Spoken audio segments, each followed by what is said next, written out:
Libo-libong patay na isda ang naanod sa dalampasigan sa Northern Chile. Karamihan po mga dilis. Agad nagsagawa ng cleanup operation. Binalaan ng mga otoridad ang mga residente na huwag kunin at lutuin ang mga isda dahil delikado ito. Hypoxia o kakulangan ng oxygen ang tinitingnang sanhi ng fish kill. Pero patuloy ang investigasyon. Sa Somalia, mahigit 100 patay na dolphin ang napadpad sa dalampasigan. Ayon sa Environment Ministry, wala anumang sugat sa mga dolphin. Wala rin daw bakas sa epekto ito ng kemikal dahil wala mga isdang nangamatay. Kumuha na ng sample sa kanila para matukoy ang sanhi ng kanilang pagkamatay.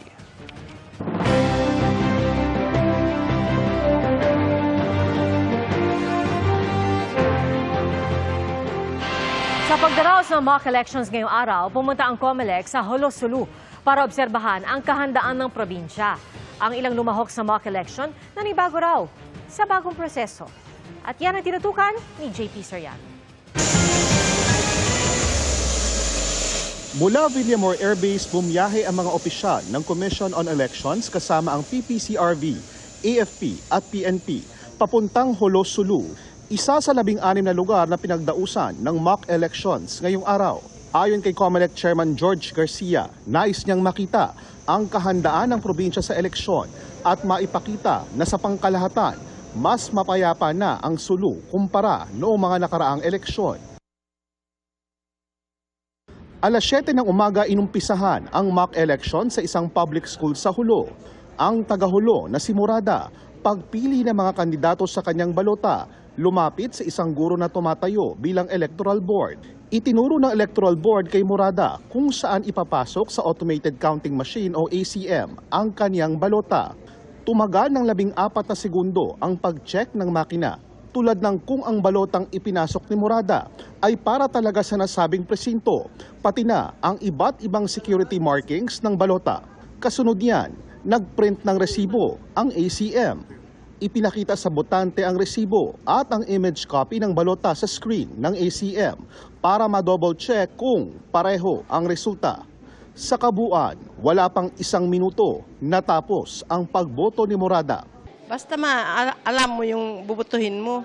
Yan. Madali. Oo, madali. Yung pagpasok kanina ng papel, kamusta po? Ayun, nabaguhan ako.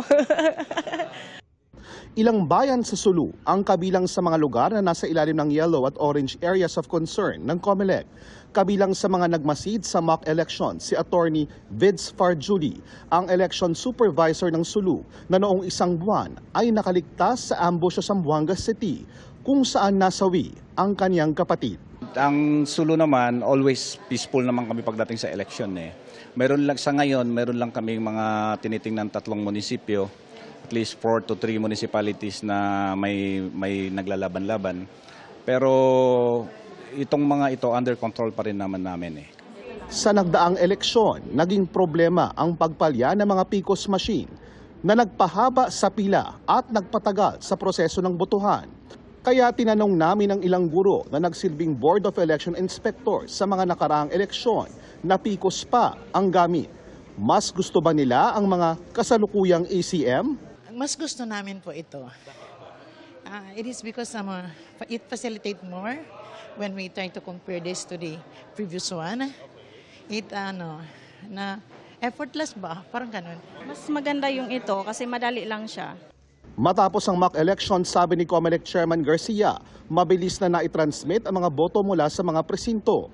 Inaasahan daw nilang mabilis na ang pila sa mga presinto sa Mayo 12, araw ng eleksyon. Ngayon po napansin nyo, kahit mainit tayo lahat doon sa loob ng presinto, siksikan tayo kanina, wala naman nangyari sa machine. Tuloy-tuloy ang performance ng machine dahil nga po yan ay pwedeng gumana kahit sa isang temperature na napakainit. Pero patitignan daw ng COMELEC sa Printing Committee at Project Management Office ang pagkalat ng tinta sa ilang balota matapos matuluan ng pawis ng ilang botante. Sa darating na eleksyon sa Mayo, first time boboto ang mga Pilipino gamit ang Automated Counting Machine o ACM na ayon sa COMELEC ay magpapabilis sa proseso ng pagboto. At kung matutupad ang pangakong ito, magkakaalaman na lang mismo sa mismong araw ng botohan. Mula rito sa Patikul, Sulu at para sa GMA Integrated News, JP Soriano, nakatutok 24 oras. Pinaplano na ni Foreign Affairs Secretary Enrique Manalo at U.S. Secretary of State Marco Rubio ang posibleng paghaharap ni na Pangulong Bongbong Marcos at U.S. President Donald Trump. Ayon sa DFA, nagkausap ang dalawang kalihim ukol sa ilang issue na may kaugnayan sa relasyon ng Pilipinas at Amerika. Pareho nilang kinilala ang kahalagahang mapagtibay ang koneksyon ng dalawang bansa sa iba't ibang larangan. Napag-usapan daw nila ang state of defense at kooperasyon gaya ng pagsuporta ng Amerika sa modernisasyon ng depensa ng Pilipinas, pati na rin sa mga issue sa West Philippine Sea.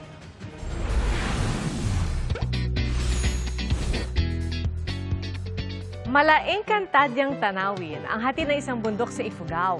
At kung magbabalik tanaw, dito po sinasabing nagkuta si Yamashita at ilang Hapones noong World War II.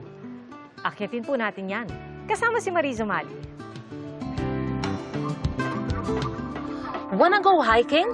Summit up! Sa summit! Up, up, up! With the ulap!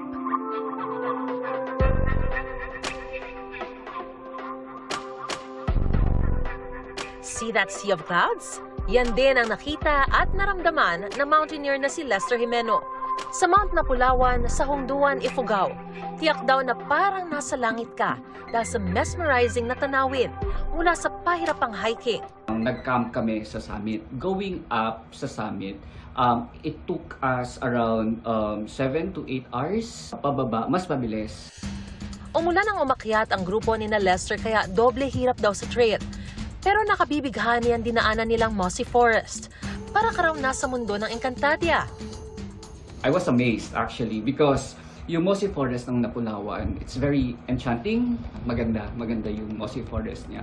And ngayon nga lang, ganyan lang, mahirap pa rin kasi steep trails yung dadaanan mo.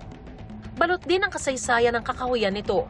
Noong World War II, sinasabing dito nagkuta hanggang nadakip ng mga katutubong Ifugao ang Japanese general na si Tomoyuki Yamashita.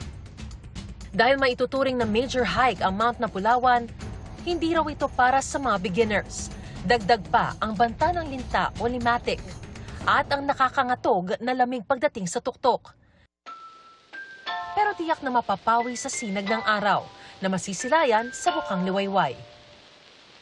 Para sa GMA Integrated News, Mariz Umali nakatutok, 24 oras.